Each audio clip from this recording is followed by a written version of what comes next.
चलिए तो स्टार्ट करते हैं अपना दूसरा पार्ट, ठीक है, जिसमें हम लोग केवल पीवाईक्यू करेंगे और मैं ट्राई करूंगा जल्दी जल्दी इसको निपटा दूं ताकि छोटा सा चैप्टर है तो ज़्यादा टाइम ना लूँ। ठीक, तो देखो पहला क्वेश्चन देखो क्या कह रहा है, बाकी यहाँ तक तो हमने ऑलरेडी कर लिया था ना। ये देखो पहला क्वेश्चन, लिक्विड गैस इक्विलिब्रियम में pressure of vapours above the liquid is constant at. देखो जैसे मान लो ये लिक्विड हमारा, ये गैस है, ठीक, तो इसका जो प्रेशर होगा वो कब कांस्टेंट रहेगा, कब कांस्टेंट रहेगा, जब तुम टेम्परेचर कांस्टेंट कर दोगे। तुमने टेम्परेचर अगर बढ़ाया तो लिक्विड और ज़्यादा इवापोरेट होगा, और ज़्यादा वेपर प्रेशर बनेगा। तुमने टेम्परेचर घटाया तो वेपर कम बनेगा, लेकिन तुमने टेम्परेचर कांस्टेंट कर दिया तो वेपर कांस्टेंट हो जाएगा। तो पहले का ए सॉरी पहले का ए, ठीक है। दूसरा देखो, इस ये क्वेश्चन मैंने तुम्हें कई बार करा दिया ऊपर एनसीईआरटी में और एग्जाम्पलर में, फिर से कराता हूँ। देखो कह रहा है N2 + 3S2 दे रहा है क्या, 2NH3। समझा रहा हूँ बस, इसके बाद समझाऊंगा नहीं, डायरेक्ट उड़ा दूंगा।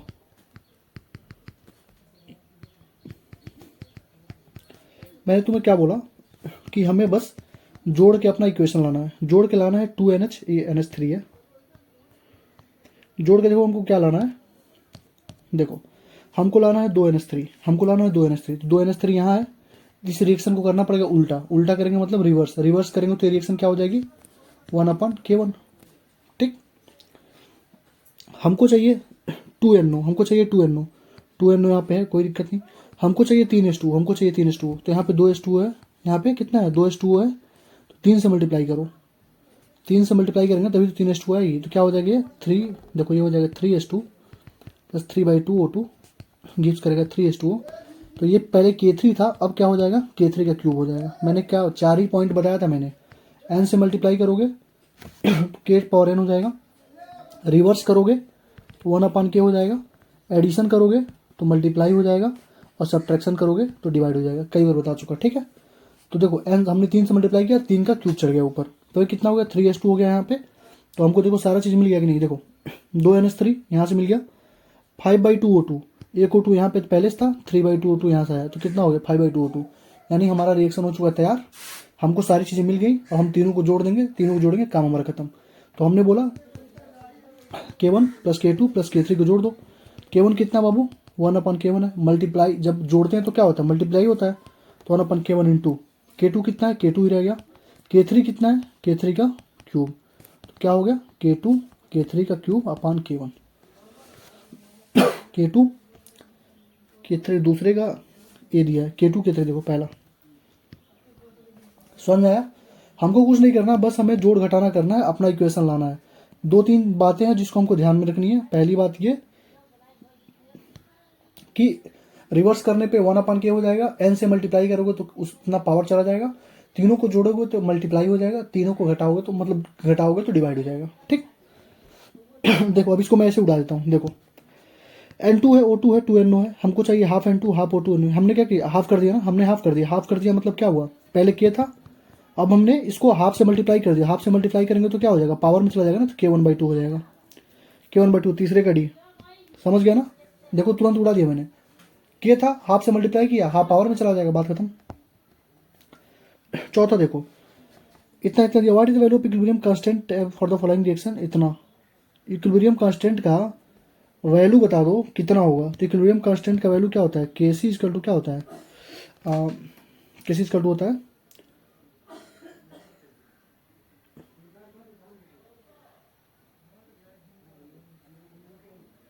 The equilibrium constant for the reaction has a value of 278 at. देखो इक्विलिब्रियम कांस्टेंट 278 है तो कह रहा है what is the value of equilibrium constant for the, उड़ाता है ना, तुरंत उड़ाते हैं, उड़ाकर दल बनो। देखो 2SO2 है, O2 है, 2SO3 है, इसका दिया है 278, हमसे किसका पूछ रहा है, SO3 SO2 हाफ O2। देखो हमको SO3 का पहले देखो क्या कर रहा है, SO3 का पूछ रहा है, हमारे पास 2 SO3 है, O2 का आधा है, यानी कि हमको इसको आधा करना पड़ेगा। आधा करोगे तो क्या हो जाएगा, हाफ से मल्टीप्लाई करोगे, हाफ से मल्टीप्लाई करोगे ना, आधा करोगे तो टोटल कितना हो जाएगा बताओ, 278 का पावर 1/2 हो जाएगा। कोई दिक्कत, कोई दिक्कत नहीं। उसके बाद कह रहा है कि हमको SO3 चाहिए, SO3 हमको इधर चाहिए, इसको रिवर्स कर दो, तो 1/278 पे पावर 1/2, इसको सॉल्व कर लोगे तो आंसर आ जाएगा। ठीक है, मुझे नहीं लगता कि 278 दिया होगा। 278 अगर देगा तो उसको तुम्हें सॉल्व करने में टाइम लगेगा। मैं देख लेता हूँ एक बार 278 है कि नहीं। मुझे नहीं लगता 278 होगा।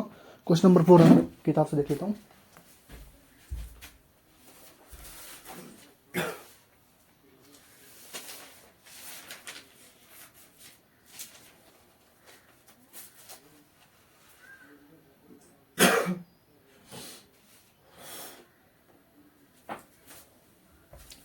टू 278 ही दिया है, 278 ही दिया है।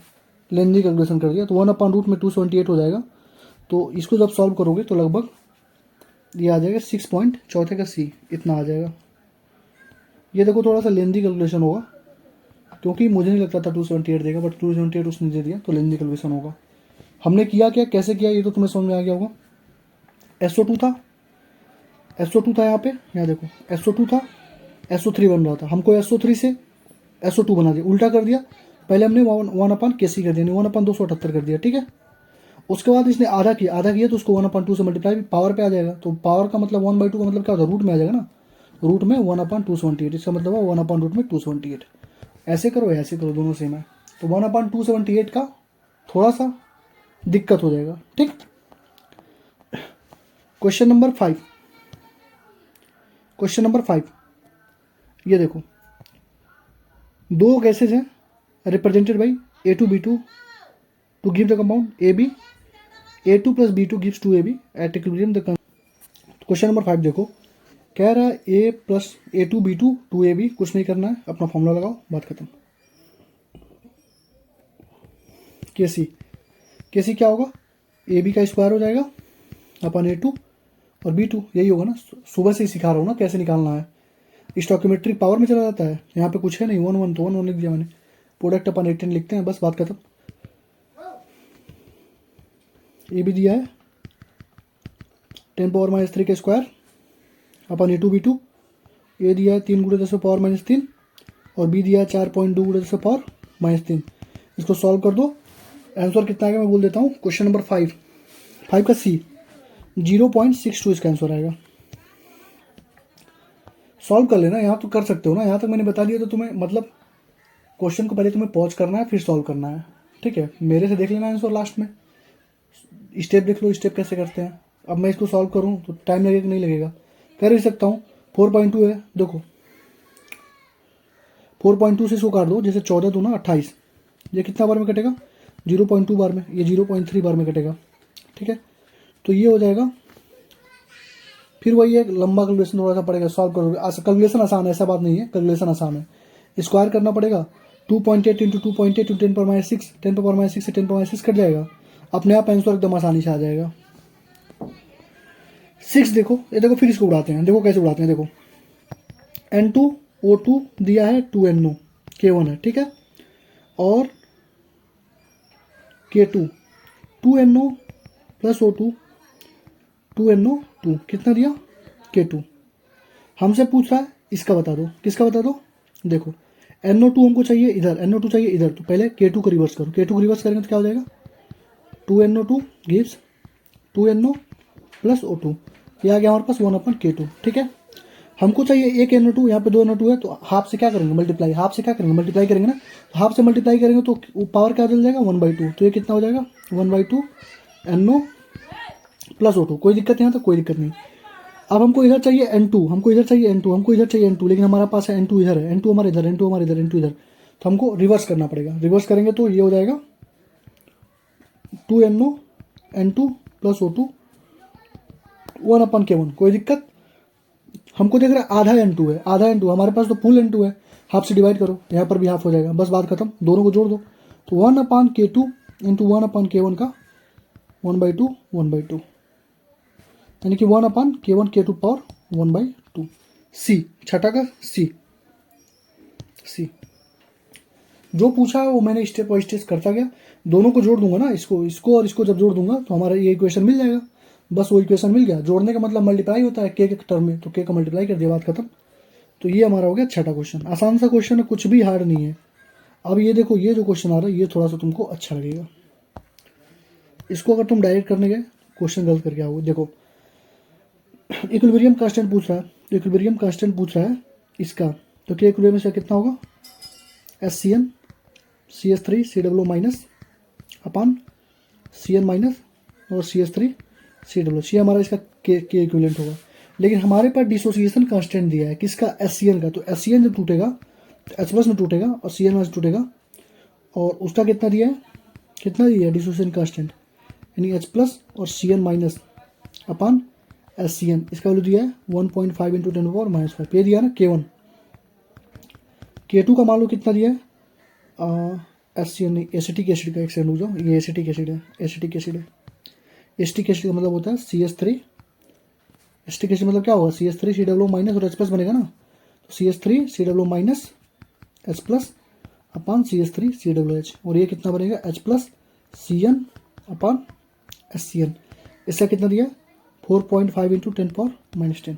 तो ऐसा क्या किया जाए कि हमको ऊपर वाला इक्वेशन मिल जाए, यानी कि ऊपर हमको क्या मिल जाए, ऊपर हमको मिल जाए SCN CH3 COO माइनस, यानी CH3 COO माइनस है, और SCN हमको चाहिए ऊपर, SCN हमको चाहिए ऊपर, SCN हमको चाहिए ऊपर, SCN चाहिए ऊपर।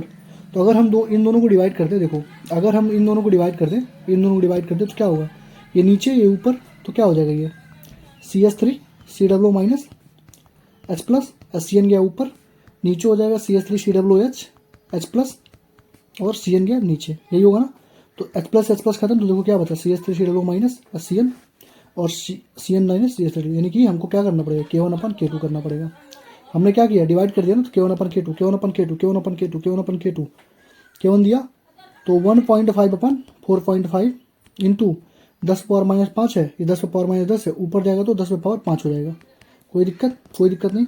1/3 × 10⁻5, इसका मतलब क्या होगा, 1/3 बना तो 1.5 4.5, 1.5 4.5, ऊपर जाएगा तो 1.5 4.5 ना,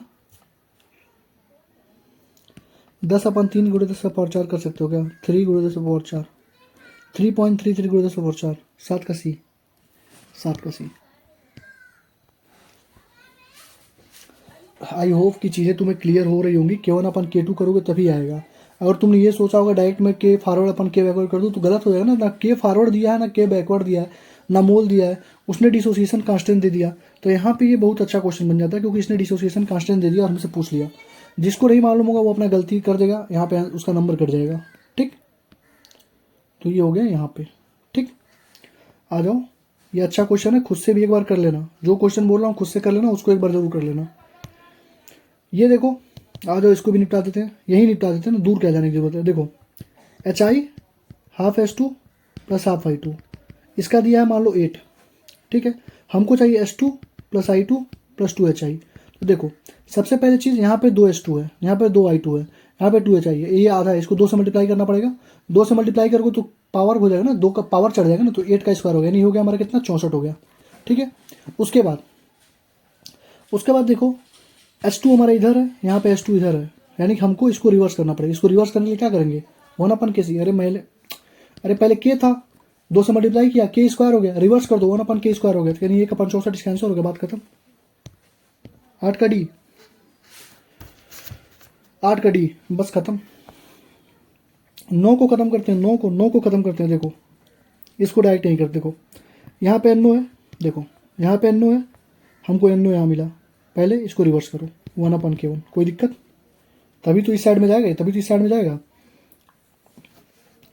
यहाँ पे दो NO है, यहाँ पे 1 NO है, 2 से मल्टीप्लाई करो, पर स्क्वायर हो जाएगा, क्या हो जाएगा 1/K1 के स्क्वायर। पहला 9 का ये खत्म हो गया, कहानी खत्म। K2 इसका क्या हो गया 1/K1 का स्क्वायर। पहले हमने इसको देखो NO इधर था, पहले रिवर्स किया, उल्टा किया तो 1/K1 आ गया।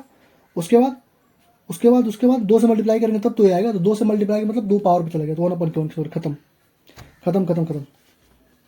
10वां देखो, इसको खत्म करते हैं। देखो इसका दिया K1, इसका दिया K2, हमसे पूछ रहा है इस रिएक्शन का XeO4 2HF XeO3। देखो XeO4 इधर चाहिए है, यहाँ पे कोई दिक्कत नहीं है, HF चाहिए इधर, HF चाहिए इधर, HF हमारा इधर है, इसको रिवर्स करो, क्या हो जाएगा 1/K1।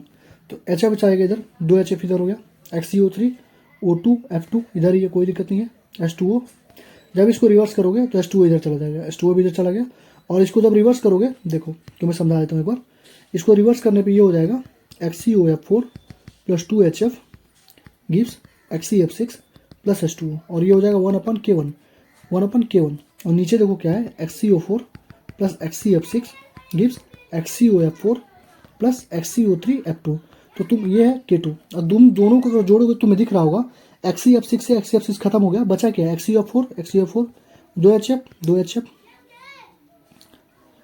और ये देखो XCO3F2 H2O बचा, XCO4 खत्म तो हो गया ना 1/K2। तो इसको दोनों को जोड़ोगे तो क्या होगा K2/K1, 10 का D, ये भी कट जाएगा ना, पूरा खत्म हो जाएगा ना। देखो XCO4 है, XCOF4 है, XCO4 इधर आ गया ना, उल्टा हो जाएगा ना, तो XCO4 से XCO4 खत्म हो गया। तो तुम्हारा जो रिएक्शन इसने पूछा डायरेक्ट पूरा रिएक्शन तुम्हारा बच गया।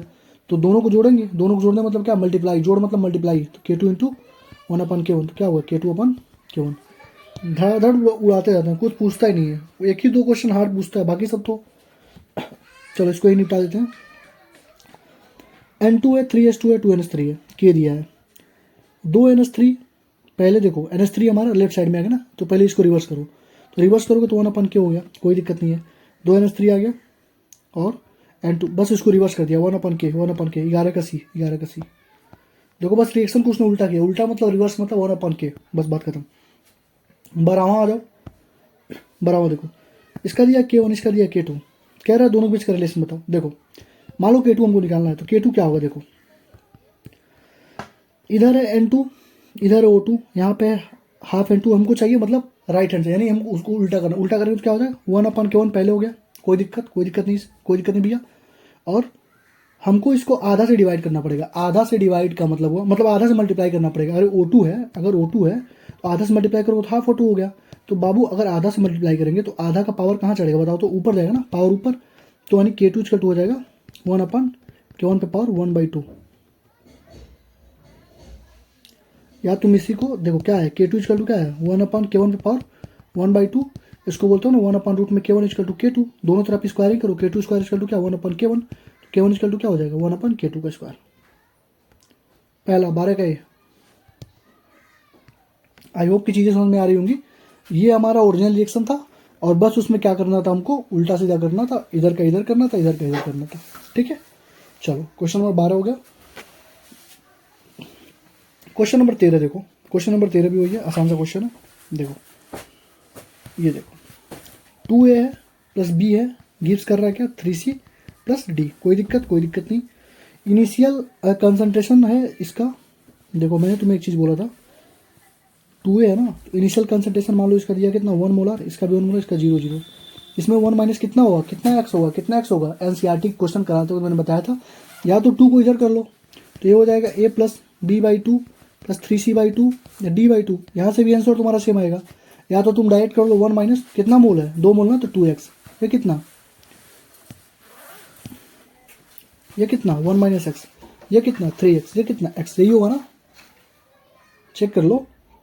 1 में से 2x क्यों घटाया मैंने, क्योंकि इनिशियल 1 था तो ये 0 था, तो कुछ t टाइम के बाद इसमें से 2 मोल घटा होगा ना, 2x है ना, 2a है ना, तो 2 मोल घटा होगा, b है तो 1 मोल घटा, 3c है तो ये तो 0 था पहले, तो 3x आया।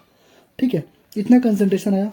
हमसे कह रहा है इक्विलिब्रियम जब आया तो D का जो कंसंट्रेशन है वो 0.25 है, D यानी कि ये कंसंट्रेशन कितना है 0.25, यानी x का वैल्यू कितना है 0.25। बस सॉल्व कर दो, ये कितना 3x है कितना होगा 0.75, ये कितना होगा 1 माइनस 0.25, 0.75 होगा, ये 1 माइनस 2x 1.0 यानी कि 0.5 होगा। ये कंसंट्रेशन सारा आ गया, तो कंसंट्रेशन सारा आ गया, तो बस हमको क्या इक्विलिब्रियम कांस्टेंट निकालना, निकालो इक्विलिब्रियम कांस्टेंट।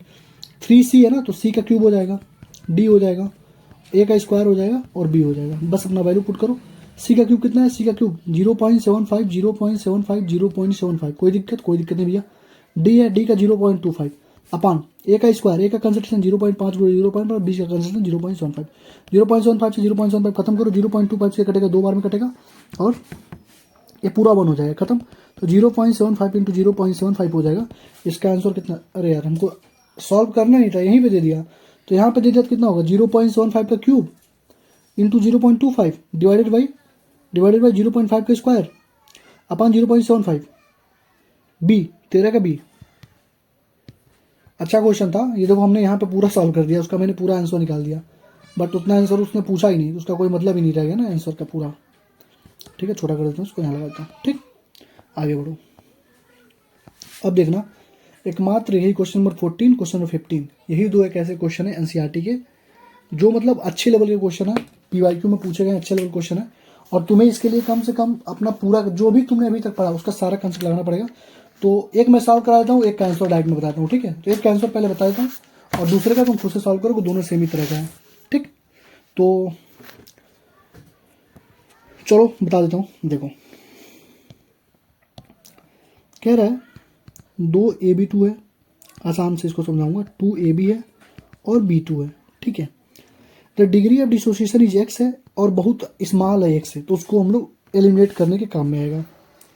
तो degree of dissociation, equilibrium constant और टोटल प्रेशर में क्या क्या अंतर होगा। तो मान लो पहले इसका प्रेशर पी नॉट था, इसका जीरो था, इसका जीरो था। पी नॉट में से कितना प्रेशर घटेगा, माइनस में 2 अल्फा, इसका अल्फा, 2 अल्फा, इसका अल्फा। 2 अल्फा मैंने क्यों किया, क्योंकि ये क्या कह रहा है, डिग्री ऑफ डिसोसिएशन ही दे दिया है, तो अल्फा ही तो होता है, डिग्री ऑफ डिसोसिएशन से इसको खत्म कर लो। 2 से क्यों मैंने किया, पी नॉट माइनस 2 अल्फा मैंने क्यों लिखा, पी नॉट माइनस 2 अल्फा कर सकते हो, पी नॉट अल्फा है या 2 अल्फा। तो तुम एक काम कर लो, P naught 2 alpha, P naught 2 alpha. देखो ऐसे करो गलत हो जाएगा, ये डिग्री ऑफ डिसोसिएशन पूछ रहे हैं ना, तो ठीक है तुम एक काम करो, इसको तुम इसको ऐसे लिखो, AB प्लस B2/2, कोई दिक्कत नहीं भैया। तो कह रहा है इसको मान लो तुम सबसे पहले पी नॉट, ठीक है, इसको मान लो जीरो, इसको मान लो जीरो इनिशियल पे। जब पी नॉट में से डिग्री ऑफ डिसोसिएशन, देखो जब तुम डायरेक्ट मोल्स को घटा रहे थे, जब तुम डायरेक्ट यहाँ पे घटा रहे थे मोल्स को कि 1 - x घटा, 1 - x घटा, कंसंट्रेशन घटा, यहाँ पे तुम डायरेक्ट घटा रहे हो किसको, ये बहुत इंपॉर्टेंट क्वेश्चन है, यहाँ पे तुम डायरेक्ट घटा रहे हो किसको, डिग्री ऑफ डिसोसिएशन को, अल्फा को घटा रहे हो ना, अल्फा को। तो अल्फा को घटा रहे हो तो तुम सीधे यहाँ पे पी नॉट माइनस अल्फा लिखोगे, तो ये चीज़ें हो जाती हैं गलत। जब भी तुम अल्फा घटाना तो एक चीज़ हमेशा ध्यान रखना कि 1 में से घटाएंगे तो वो हमारा अल्फा होता है, 1 माइनस अल्फा, और ये कितना होगा, अल्फा होगा, ये होगा अल्फा/2। यहाँ तक कोई दिक्कत अभी तक तुम्हें नहीं आनी चाहिए। कॉन्सेप्ट क्या है कि अगर तुम सीधे मोल्स को घटा रहे हो तो डायरेक्ट घटा दो, 1 - x है, 2 - x है, 1 मोल 10 मोल था, -x हुआ तो 0 था, तो x बन गया। लेकिन यहाँ पे डिग्री ऑफ डिसोसिएशन के टर्म में जब तुम डील करोगे क्वेश्चंस को, तो तुमने अगर डायरेक्ट तुमने लगा दिया तो तुम्हारा हो जाएगा गलती, क्योंकि 1 माइनस अल्फा का मतलब क्या हुआ कि 1 पहले था, उसमें से कितना घट के किनारे हुआ। तो पी नॉट जब भी डिसोसिएशन के टर्म में पूछेगा तो 1 माइनस अल्फा हो जाएगा, alpha, P naught minus alpha मत करना, पी नॉट 1 माइनस अल्फा, ठीक है।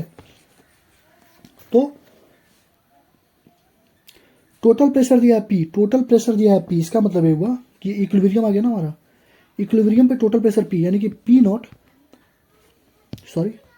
Minus P naught alpha plus alpha, यही होगा ना, P naught minus P naught alpha plus P alpha ना, प्रेशर तो पी अल्फा, ये पी अल्फा होगा ना, पी अल्फा/2, प्रेशर इसका भी तो होगा, प्रेशर के टर्म में लिख रहा हूँ ना, अल्फा के टर्म में, तो पी अल्फा, पी अल्फा/2, तो पी अल्फा से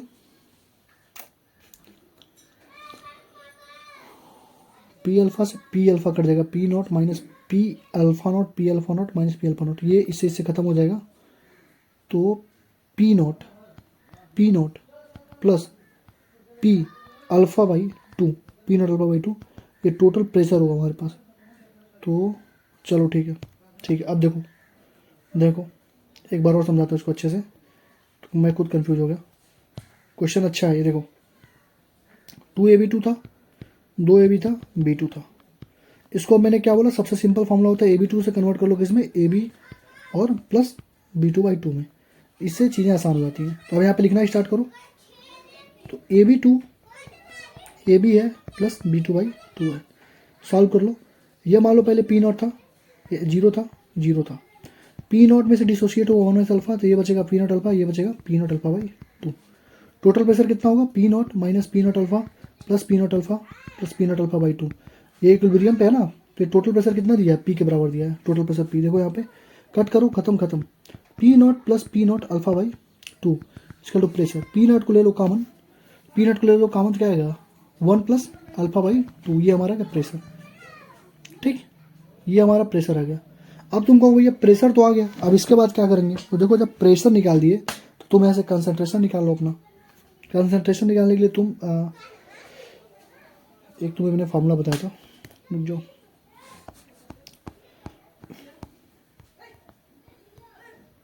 देखो, या तो तुम इस फॉर्मूले से सॉल्व कर सकते हो डायरेक्ट, ठीक है, लेकिन तुमको ये फॉर्मूला लगाना आना चाहिए।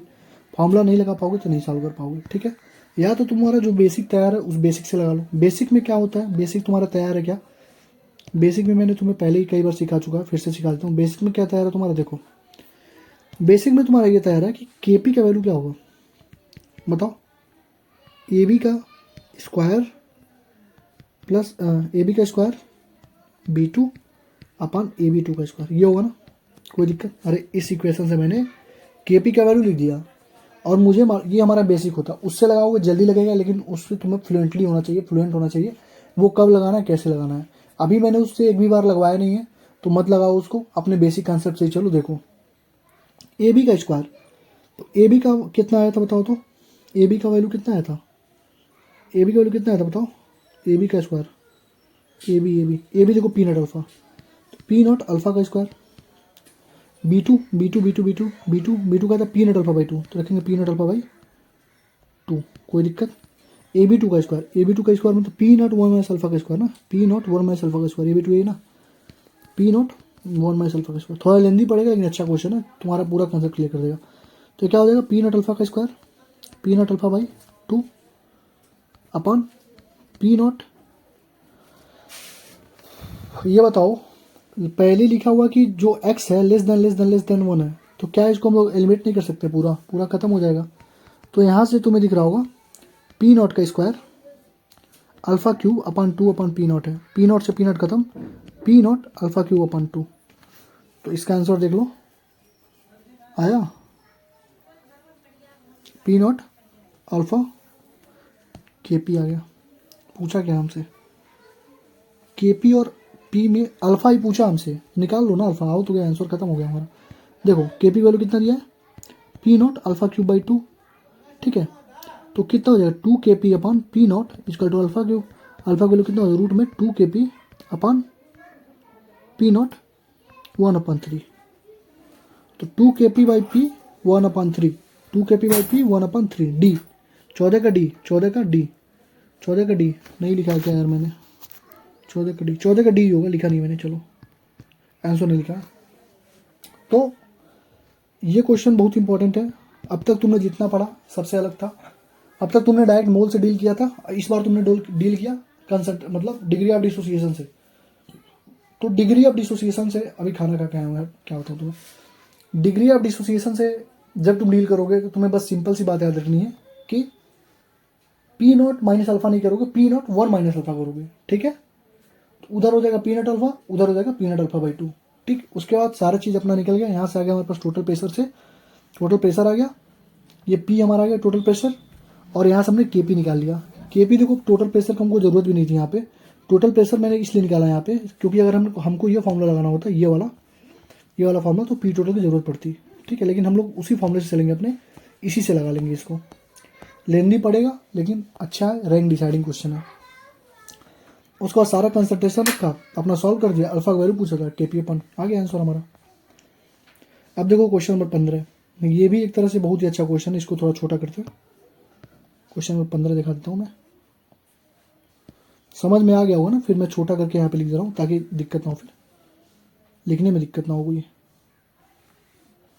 रुक जाओ थोड़ा और छोटा करते हैं, ठीक।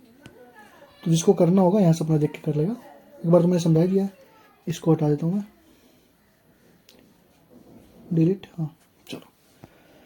अब देखो दो रिएक्शन दिए हुए हैं, एक दिया हुआ है एक्स से वाई प्लस जेड बन रहा है, उसका दिया है के पी 1, ठीक है। तो के पी 1 कितना होगा बाबू, वाई इंटू जेड अपन एक्स, सही होगा ना, देख लेना एक बार।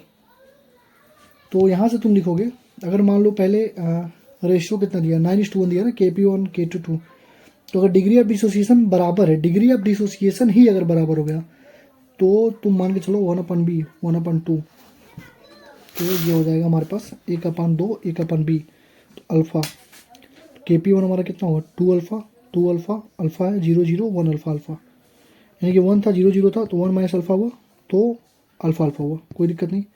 ये A 2B है, 1 था 0 था, 1 माइनस अल्फा हुआ तो 2 अल्फा हुआ, कोई दिक्कत नहीं। तो KP1 का यहाँ पे वैल्यू रखोगे,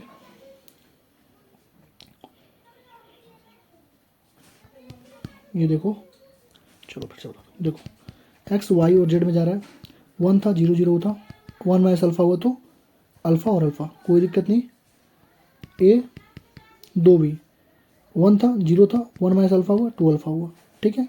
कह रहा दोनों का अल्फा बराबर है, कह रहा डिग्री ऑफ डिसोसिएशन एक्स का और ए का दोनों का इक्वल है, तो अल्फा अल्फा हो गया। तो पहले मैं KP1 जब निकालूंगा तो क्या होगा, ये अल्फा इंटू अल्फा अपान 1 माइनस अल्फा होगा, ये तो होगा वाई जेड इंटू एक्स। इसका जब KP2 निकालूंगा तो ये क्या होगा, बी का स्क्वायर अपन ही होगा ना, इसका मतलब कितना हुआ 2 अल्फा का स्क्वायर अपन 1 माइनस अल्फा, ठीक है। और KP1 अपन KP2 का रेशियो कितना दिया है, 9:1 is equal to alpha square 1 minus alpha upon 4 alpha square upon 1 minus alpha, alpha से अल्फा खत्म हो जाएगा, ये बचेगा कितना alpha square upon 4 alpha square, कितना होगा 1/4, 1/4 आ गया 9:9 कितना आ गया 1/4 ना, तो पी है ना ये अल्फा स्क्वायर पी, प्रेशर में लिखना है तो pressure equal to P1 P2 P2 2 alpha square P2, कितना हो जाएगा यार KP1 अल्फा स्क्वायर P1 होगा ना, P1/P2 होगा ना, रेशियो रेशियो रेशियो, ये P1 था यहाँ P2 होगा ना। अरे प्रेशर क्या होता है, KP इक्वल टू क्या होता है, इतना अपन टोटल प्रेशर P1, इतना अपन total pressure P2, P1/P2, P1/P2 equal to क्या हो जाएगा 36:1 हो जाएगा, सही है। क्वेश्चन नंबर 15 का ये, क्वेश्चन 15 का ये सही है। एक चीज़ ध्यान रखो, इंपॉर्टेंट क्वेश्चन है, बस मैंने यहाँ पे P से मल्टीप्लाई किया था टोटल प्रेशर से। एक चीज़ मैं तुम्हें बता दूँ, कभी भी ये मत सोच के जाना कि पेपर में आएगा तुम रट के जा रहे हो कि 36:1 का आएगा। जहाँ पेपर में जाओगे, जब भी तुम किसी टेस्ट में जाओगे, कभी जैसे नीट के कोई भी टेस्ट दोगे, वहाँ पर केमिकल इक्विलिब्रियम से जब क्वेश्चन पूछा जाता है तो वहाँ पे 9:1 रहता है, नहीं है 1:9 होता है और 3:1 होता है, ऐसे करके क्वेश्चन दिया जाएगा। तो वहाँ पे तुम्हारा दिमाग हो जाएगा, फिर तुम कहोगे 36:1 होगा। यही काम मैंने भी किया था, मुझे समझ में नहीं आता था, मैं इसको याद करके गया था। पेपर में आया 1:9 था, मैं 9:1 देखा नहीं था, साल मार दिया 36:1, गलत हो गया, माइनस आ गया टेस्ट में। तो ये क्वेश्चन कोई बहुत बड़ी बात नहीं थी, बस तुम्हारा बेसिक अंडरस्टैंडिंग क्लियर होना चाहिए, ठीक है। क्वेश्चन कुछ था नहीं, बस KP जो जो पूछा है उसको लगाओ, बस इतना याद रखो कि KP1 क्या होता है, पार्शियल, जैसे KP1 क्या होगा, टोटल प्रेशर इंटू उसका, टोटल प्रेशर इंटू उसका जितना दिया है वही होगा, प्रेशर के टर्म में दिया P1/P2 कर देंगे। नॉर्मल 2-3 कंसेप्ट होता है, पहला तो मैंने बता दिया तुम्हें, दूसरा मैंने क्या बताया था कि P0 1 माइनस अल्फा कब लगता है, जब डिग्री ऑफ डिसोसिएशन खेलोगे तो, और तीसरा ये टोटल प्रेशर करना पड़ेगा जब KP1 दिया है, डिग्री ऑफ डिसोसिएशन जब बराबर हो गया तो total pressure at equilibrium in the ratio पूछ रहा है। टोटल प्रेशर कितना रेशियो में होगा, टोटल प्रेशर कितने रेशियो में होगा, टोटल प्रेशर ये है ना, P1 है P2 है, ये टोटल प्रेशर हमारा होता है, उसका रेशियो निकाल लो, बस बात खत्म। अब आ जाओ, अब देखो, अब चीज़ें बहुत जल्दी जल्दी होंगी, अभी तक न्यूमेरिकल था, अब देखो कह रहा है 20 लीटर कंटेनर है, ठीक है, SR CO3 है, SRO है, CO2 है, ये गैस है, ये सॉलिड है, ये सॉलिड है, इन दोनों को खत्म करो, बस KC किसके बराबर होगा, CO2 के बराबर होगा, कोई दिक्कत, कोई दिक्कत नहीं। तो CO2 आ गया, यानी वॉल्यूम में केवल क्या है यहाँ पे CO2 ही मानेंगे हम लोग। तो CO2 का प्रेशर 0.4 ATM पे 20 लीटर है, 20 गुणे 0.4 equal to x into 1.6, x equal to 20 into 0.4 upon 1.6, 4 बार में कटेगा 5 आ जाएगा, 5 लीटर आंसर इसका। ये पूछोगे भैया ये कहाँ से क्या, फिर समझाता हूँ तुम्हें। अगर KC का वैल्यू आ गया तो हमारे पास KP का वैल्यू कितना आ गया, CO2 के बराबर, यानी कि CO2 का वॉल्यूम कितना हो गया 1.6, CO2 का P1 V1 इक्वल टू होता है P2 V2, तो CO2 का प्रेशर कितना हो गया 1.6 ATM, और पहले से दिया है 20 लीटर 0.4 ATM कंटेनर का था और 20 लीटर वॉल्यूम था, और P2 कितना था ये हमको 1.6 आ गया, और B2 हमको था निकालना, B2 यहाँ से निकाले हमने 5 लीटर आ गया। कॉन्सेप्ट बस इसमें ये था कि KC का वैल्यू हमारा, KP का वैल्यू हमारे पास आ गया क्या CO2 के बराबर, तो CO2 का जितना KP जितना ATM में होगा CO2 का उतना ही तो प्रेशर होगा, उतना ही तो प्रेशर होगा, तो प्रेशर आ गया। और हमको वॉल्यूम पूछा था तो दो चीज़ दिया हुआ, तो प्रेशर इंटू वॉल्यूम हमेशा कांस्टेंट होता है, P1 V1 equal to P2 V2, ठीक।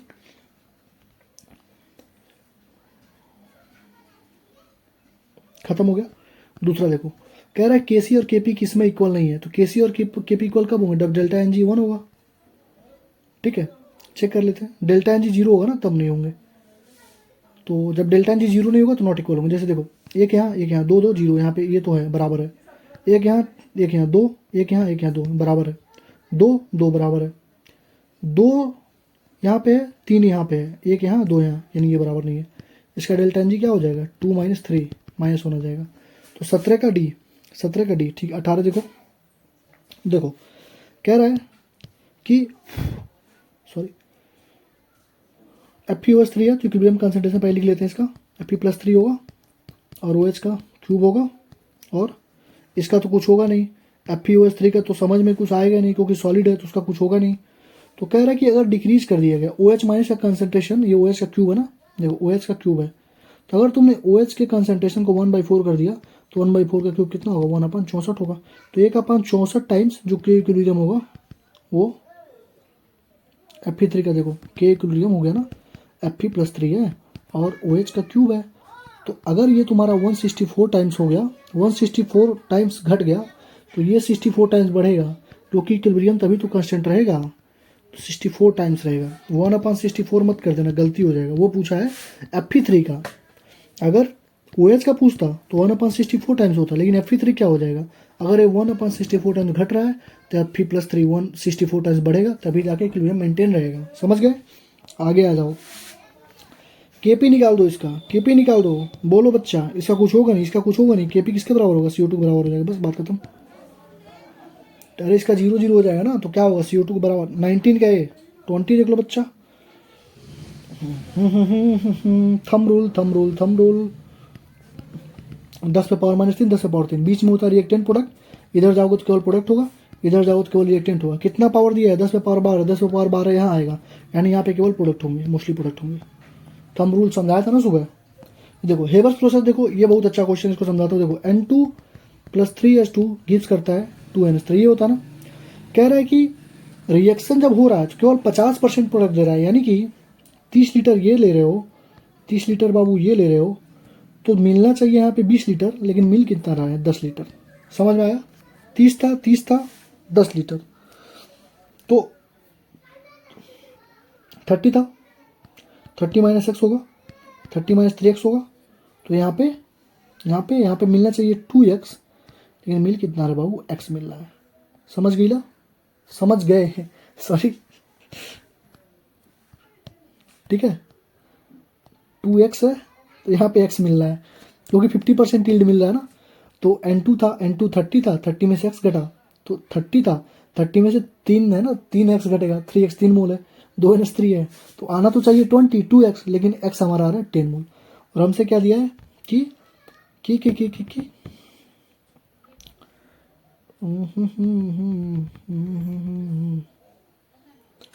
50% यील्ड आ रहा है। 50% यील्ड का मतलब 20 लीटर आना चाहिए था, 10 लीटर आया, यानी 2x का वैल्यू कितना हो गया 10 लीटर।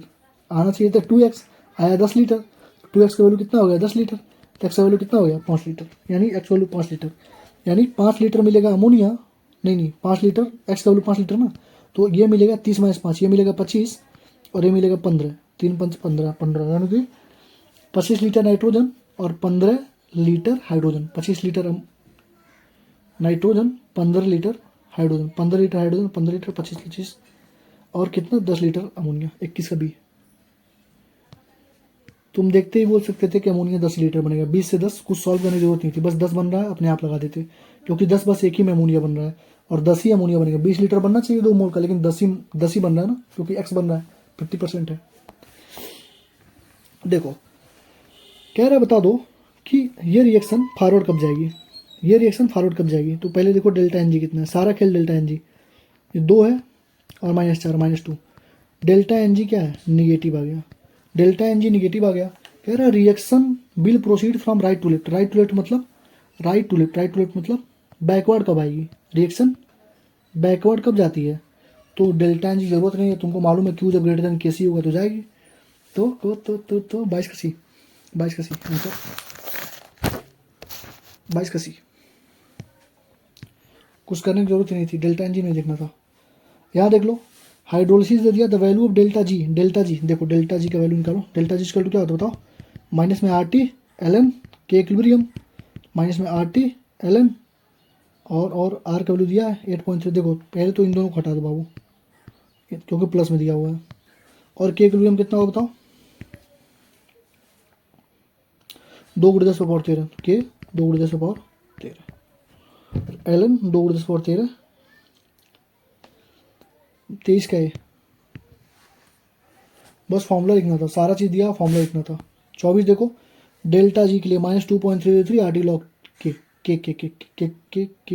के तो प्लस तो होगा नहीं बाबू, प्लस वाला तो ख़त्म नहीं होगा। -230 आर टी लॉग के डेल्टा जी नॉट 24 का है। कभी भी डेल्टा जी मत लिखना, डेल्टा जी नॉट में ही -RT ln के इक्विलिब्रियम होता है, क्योंकि इक्विलिब्रियम पे जैसे ई सेल वहाँ पे 0 हो जाता था, वैसे यहाँ पर भी कंडीशन होती है, डेल्टा जी नॉट के टर्म में होता है। देखो KP अगर Q पे है तो हमको मालूम है क्या होगा, इक्विलिब्रियम पे है, कोई दिक्कत नहीं है। KP ग्रेटर देन Q है, फॉरवर्ड डायरेक्शन होगा यानी स्पॉन्टेनियस होगा, ठीक है। और टेम्परेचर अगर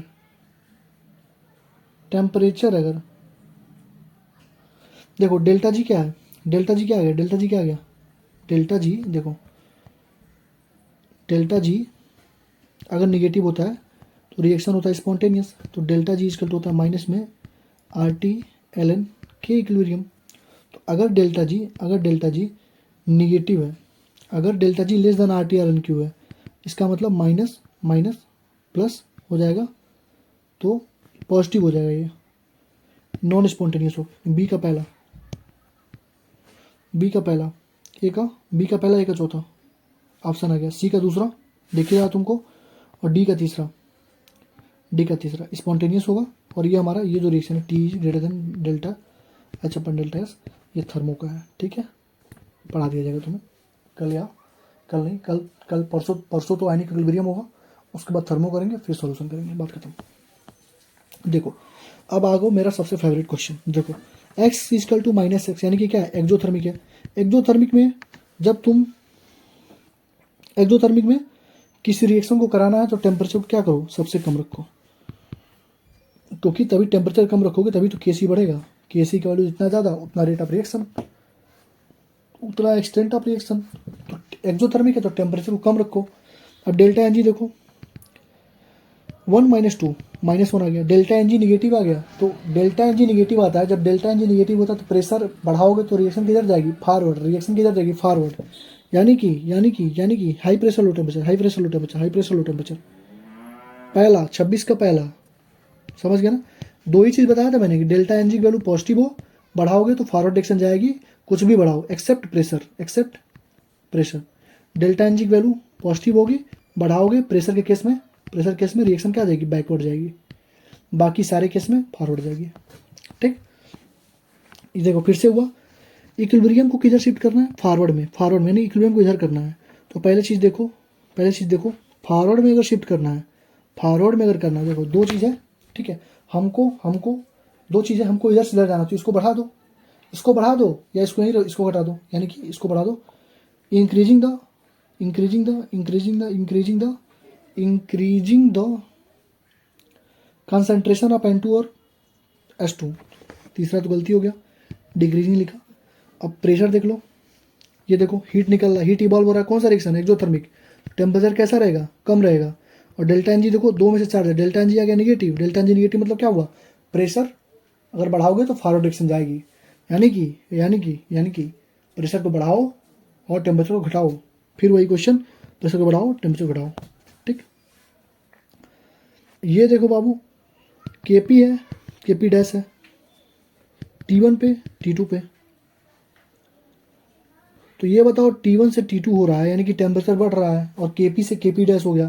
तो तुम्हें क्या मालूम है, जब टेम्परेचर बढ़ता है तो KP डैश भी बढ़ता है एंडोथर्मिक रिएक्शन में। 28 का इंडोथर्मिक में होता ना, एक्सोथर्मिक में क्या होगा, घटेगा। तो मैं अभी बताया ना कि KP जो है टेम्परेचर के साथ बढ़ता है इंडो में, और टेम्परेचर के उल्टा होता है एक्जो में। टेम्परेचर बढ़ाओगे तो KP बाबू घटेगा, इसमें टेम्परेचर बढ़ाओगे तो बढ़ेगा। सुबह से ही चिल्ला के पढ़ा रहा हूँ एक ही चीज़। रिएक्शन जो है MnO4 हाँ मतलब ओ एच माइनस को हटाएंगे अगर हम लोग तो रिएक्शन किधर जाएगी, इधर ही भागेगी फॉरवर्ड की तरफ। तो ओ एच माइनस को हटाने के लिए क्या ऐड करो, देखो ये हमारा इनऑर्गेनिक का प्योर क्वेश्चन होगा, फिर भी बता देता हूँ मैं। देखो SO2 में एस किस में है, -4 में है। HCl में Cl कितना -1 में है। ये दोनों मिनिमम ऑक्सीडेशन स्टेट में है, ठीक है। तो ये दोनों तो रिएक्ट करेंगे नहीं क्योंकि ये दोनों क्या है, रिड्यूसिंग एजेंट है, ठीक। बच गया हमारा CO2, 29 का ही होगा, 29 का ही। CO2 जो है OH को क्या करता है, रिमूव कर देता है। जैसे KOH हमारा कई CO2 को ऑब्जॉर्व कर लेता है, KOH हमारा क्या करता है, CO2 को ऑब्जॉर्व करता है। तो OH माइनस क्या है बाबू, KOH ही तो है, K पे प्लस OH पे माइनस, CO2 उसको खा लेगा, समझ गए। देखो the value of DH formation of XY4। देखो फॉर्मेशन ऑफ XY4, तो पहले देखो डेल्टा एन जी देखो फिर आ गया निगेटिव। अरे 2 में से 5 गया, -3 आया, -3 आया तो निगेटिव आया तो क्या होगा, फॉरवर्ड एक्शन करना है। फॉर्मेशन ऑफ XY4 मतलब फॉरवर्ड जा रहे हो, फॉरवर्ड एक्शन कब होगा, लो प्रेशर हाई प्रेशर पे। डेल्टा एन जी का निगेटिव का मतलब होता है हाई प्रेशर, और बाकी सारे केस में डेल्टा एन जी पॉजिटिव होगा तो हाई, मतलब डेल्टा एन जी पॉजिटिव है तो सब कुछ बढ़ा दो, प्रेशर मतलब प्रेशर को छोड़ के कुछ भी बढ़ा दो फॉरवर्ड में जाएगी। प्रेशर को बढ़ाना है और डेल्टा एन जी पॉजिटिव है, प्रेशर बढ़ाओगे तो बैकवर्ड डायरेक्शन जाएगी। तो डेल्टा एन जी निगेटिव है तब प्रेशर बढ़ाओगे तब फॉरवर्ड जाएगी, तो वही सेम चीज़ है। तो हाई प्रेशर चाहिए, 30 का क्या दिया D। लो टेम्परेचर क्यों, क्योंकि <0 मतलब ना निगेटिव दे दिया ना, एक्सोथर्मिक रिएक्शन दे दिया ना, हीट दिया है वो। देखो 30 का क्या है, 30 का D। 31 देखो इतना दिया है, कौन सा, देखो रिएक्शन क्या है, कह रहा है कौन सा करेक्ट नहीं है, तो रिएक्शन एक्सोथर्मिक है, सही है क्योंकि -120 है। कंसंट्रेशन ऑफ CO2 और H2O नॉट इक्वल, बिल्कुल सही है, नहीं इक्वल है क्योंकि 1 मोल है या 2 मोल है। इक्विलिब्रियम कांस्टेंट CO2, देखो पहली बार इसका इक्विलिब्रियम कांस्टेंट क्या होगा, लिक्विड का लिखते नहीं है तो होगा CO2 अपन CH4 अपन O2 का स्क्वायर होगा, ये गलत हो गया, O2 लिखा है, O2 का स्क्वायर होगा ना, 2 है ना O2 का स्क्वायर। रिएक्शन आप देख लेते हैं 31 का C। देखो डेल्टा एच पॉजिटिव दिया, इंडोथर्मिक रिएक्शन है, पहली बात को टेम्परेचर को बढ़ाओ, टेम्परेचर को बढ़ा दो। मास अब BO2 पर डिपेंड नहीं करेगा क्योंकि सॉलिड है, ये भी सॉलिड है, इस पर डिपेंड नहीं करेगा, O2 के मास पे डिपेंड करता। तो इन दोनों गलत, ये भी गलत, ये भी गलत। तो पहले टेम्परेचर दिख रहा है इंडोथर्मिक है तो टेम्परेचर पर डिपेंड करेगा, बात ही खत्म। 32 का C, ठीक है। 33 का देखो, फॉर ए रिवर्सिबल रिएक्शन ये भी increase the concentration of reactant. एक चीज़ याद रखो, क्या लिखा है, इक्विलिब्रियम कांस्टेंट पे क्या है, इक्विलिब्रियम कांस्टेंट केवल टेम्परेचर पे ही डिपेंड करता है और बाकी किसी पे डिपेंड नहीं करेगा, तो डिपेंड्स अनचेंज रहेगा। 33 का भी। दूसरी चीज़, एक चीज़ मैंने और तुम्हें बताई थी कि ये इंडोथर्मिक रिएक्शन है तो टेम्परेचर अगर बढ़ाओगे तो K वैल्यू बढ़ेगा, एक्सोथर्मिक है तो टेम्परेचर अगर बढ़ाओगे तो K का वैल्यू घटेगा। लेकिन जो रेट कांस्टेंट होता है, जो केमिकल काइनेटिक्स में पढ़ते हैं, इंडोथर्मिक हो एक्सोथर्मिक हो, टेम्परेचर अगर तुमने बढ़ा दिया तो K का वैल्यू वहाँ पे बढ़ता है, वो केमिकल काइनेटिक्स में होता है, तो कंफ्यूज मत कर जाना। According to Le Chatelier's principle adding heat to solid and liquid equilibrium. देखो सॉलिड से लिक्विड से गैस, ये भी इंडो होता है, ये भी इंडो होता है। तो अगर तुमने हीट डाला, हीट मतलब टेम्परेचर तुमने बढ़ाया, तो किधर जाएगा बताओ। टेम्परेचर 34 का D, टेम्परेचर 34 का D है ना, सही तो है D, जो इंपॉर्टेंट है देख लेना। अरे बाबू तुमने इंडोथर्मिक है, तुमने बढ़ाया टेम्परेचर बढ़ाया, हीट बढ़ाया, तो फॉरवर्ड की तरफ जाएगी, तो फॉरवर्ड में जाएगा तो इधर सॉलिड है इधर लिक्विड है, तो सॉलिड घटेगा लिक्विड बढ़ेगा तभी तो जाएगा ना, तो क्या होगा, सॉलिड डिक्रीज करेगा लिक्विड बढ़ेगा। Which of the following information can be, Le Chatelier principle से तुम क्या क्या निकाल सकते हो बताओ। डिसोसिएशन कांस्टेंट निकाल सकते हो, एंट्रोपी नहीं निकाल सकते हो, इक्विलिब्रियम कांस्टेंट तो फिक्स होती है, इक्विलिब्रियम पोजीशन निकाल सकते हो, डिसोसिएशन कांस्टेंट निकाल सकते हो, अल्फा वैल्यू। अभी मैं तुमको ऊपर डिग्री ऑफ डिसोसिएशन जब बताया था, एक क्वेश्चन आया था तो P0 मैंने अल्फा किया था, तो वो ली चैटरियर प्रिंसिपल का ही इन्फॉर्मेशन, तो 35 का D। ये देखो 118, इसके बाद जो 20 में क्वेश्चन है वो आयनिक इक्विलिब्रियम के हैं, ठीक है, वो परसों करेंगे। तो ये 3O2 2O3 दिया है, कह रहा है कि O3 का कंसंट्रेशन बता दो, तो Kc दिया हुआ है, Kc क्या होगा बताओ, O3 का स्क्वायर अपन O2 का क्यूब, यही होगा ना। Kc की वैल्यू कितना दिया बाबू, 3 इंटू 10 पावर -59, कोई दिक्कत नहीं। O3 का कंसंट्रेशन, ये हमसे पूछ रहा है O3 का स्क्वायर, और O2 का क्यूब, O2 0.04 का क्यूब, बस सॉल्व कर लो। O3 का स्क्वायर यहाँ से कितना आ जाएगा, 3 into 10 to the power -59 into 0.04 into 0.04। यहाँ से इसको सॉल्व कर लेना, स्क्वायर आएगा, इसको स्क्वायरिंग में कर देना। इसका आंसर कितना है 118 का 4.38 इंटू 10 पावर -32। मल्टीप्लाई बस करना है, खुद से कर लेना। अच्छा क्वेश्चन नहीं बोल सकते इसको क्योंकि सेम ही क्वेश्चन है, ठीक है। अब लास्ट क्वेश्चन हमारा बचा एक क्वेश्चन, इसको भी कर लेते हैं, ठीक। तो इसको मैं अच्छा क्वेश्चन नहीं बोलूंगा, नीट 2022 में आया था, बहुत आसान सा क्वेश्चन था, हलवा था। बस कैलकुलेशन को करके राउंड अप करके आंसर लाना था, राउंड अप करके आंसर ला सकते थे हम लोग। अरे बाबू ये बताओ 59 है तो -30 के राउंड आंसर आएगा, तो -30 के राउंड एक ही आंसर है, टिक मारो, सॉल्व ही नहीं करना होता है। अब देखो ये इतना दिया है डेल्टा जी नॉट, देखो delta G naught equal to क्या होता है, माइनस में RT ln K इक्विलिब्रियम, ठीक है। इसको लिख सकते हो माइनस में 2.303, R का वैल्यू रखोगे 2, कैलोरी में दिया ना तो R का वैल्यू 2 रखते हैं। सो होता है तो टेम्परेचर कितना है 300 केल्विन। अब लॉग हो जाएगा K इक्विलिब्रियम, K इक्विलिब्रियम का वैल्यू यहाँ से क्या होगा बताओ तो CD AB यही तो होगा, CD 10 गुड़े 6 अपन 2 गुड़े 3, 2 से 5 बार में कटेगा, 5 6 2 3 से 2 बार, 5 2 10, लॉग 10 का वैल्यू कितना आएगा 1 आएगा। तो इसको सॉल्व कर लो अपना, कितना आएगा बताओ 600 गुड़े -2.30, तो 6 गुड़े 230 माइनस में कितना आएगा, मान के चलो 6 2 12 1381, सॉल्व ही नहीं करना पड़ता, आसपास का आंसर देख के लगा दो, ठीक है। 6 2 2 6 3 18 6 2 12, ठीक है 1381। तो ये हमारा खत्म हो गया इक्विलिब्रियम।